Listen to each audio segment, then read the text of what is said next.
6 anecdotes sur la vie de Jean-Marie Le Pen. 1. Une pupille de la nation.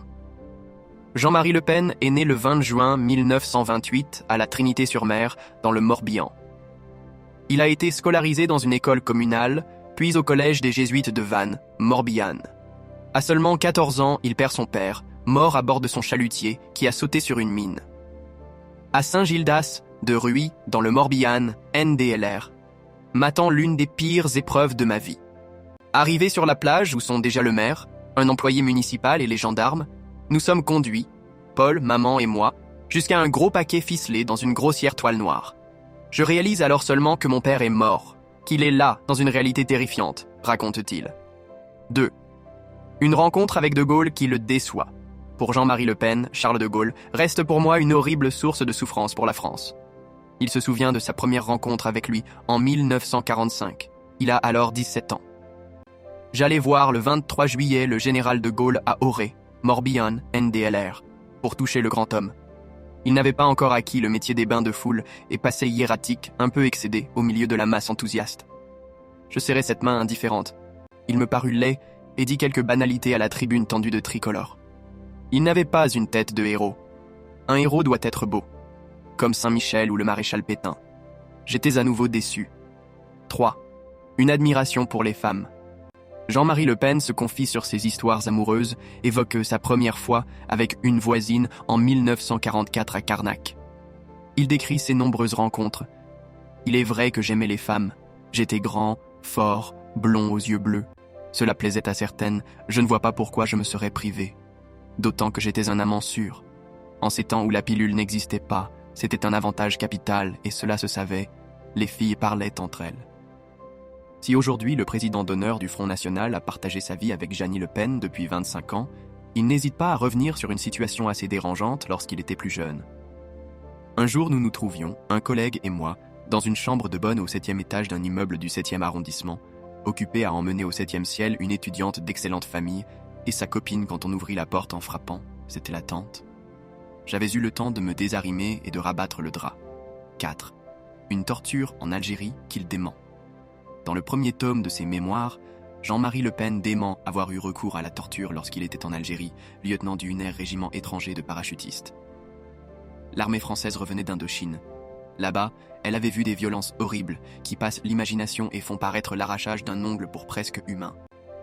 Cette horreur, notre mission était d'y mettre fin.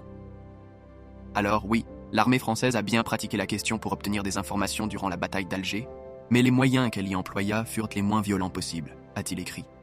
Il revient également sur les accusations du journal Le Monde concernant la violence qu'il aurait utilisée pendant la guerre. Il s'agit d'une machination politique contre un parti qui avait le vent en poupe. Tout y est risible et sans fondement.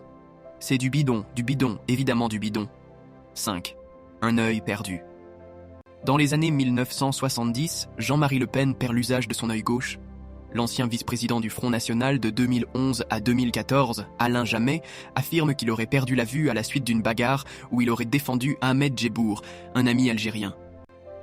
Mais dans ses mémoires, Jean-Marie Le Pen livre une toute autre version. Il a perdu son œil à cause d'un accident lors de la campagne présidentielle du candidat d'extrême droite, Jean-Louis Tixier-Vignancourt. La campagne est épuisante, avec l'organisation à surveiller, un discours chaque soir, et chaque jour le chapiteau à monter et démonter. À hier, en maniant le maillet pour enfoncer une sardine où l'on attache les cordes de tension, j'ai un choc à l'œil, on doit m'hospitaliser. Développement de la rétine, la tuile. À Lyon, je consulte un ponte, le professeur Pofic. Son diagnostic est sans espoir, hémorragie dans le vitré.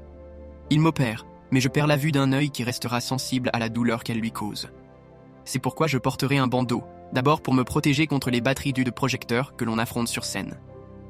En 1980, son bandeau est remplacé par un œil de verre. 6.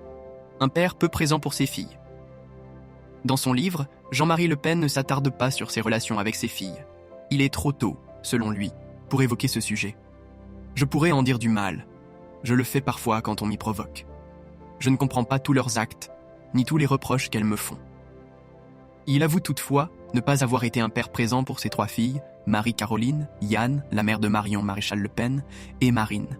Nous étions plus mari et femme que parents, je l'avoue, confie Jean-Marie Le Pen lorsqu'il évoque sa relation avec son ex-femme Pierrette Le Pen. Est-ce un mal, l'indépendance des parents ? Mes filles considèrent que oui, elles ont l'air de m'en faire grief. Il écrit plus de lignes sur sa relation avec Marine, la Benjamine. Elle est assez punie comme cela pour qu'on ne l'accable pas. Un sentiment me domine quand j'y pense. J'ai pitié d'elle. Je crois à la justice immanente. Sa stratégie et son stratège se sont plantés.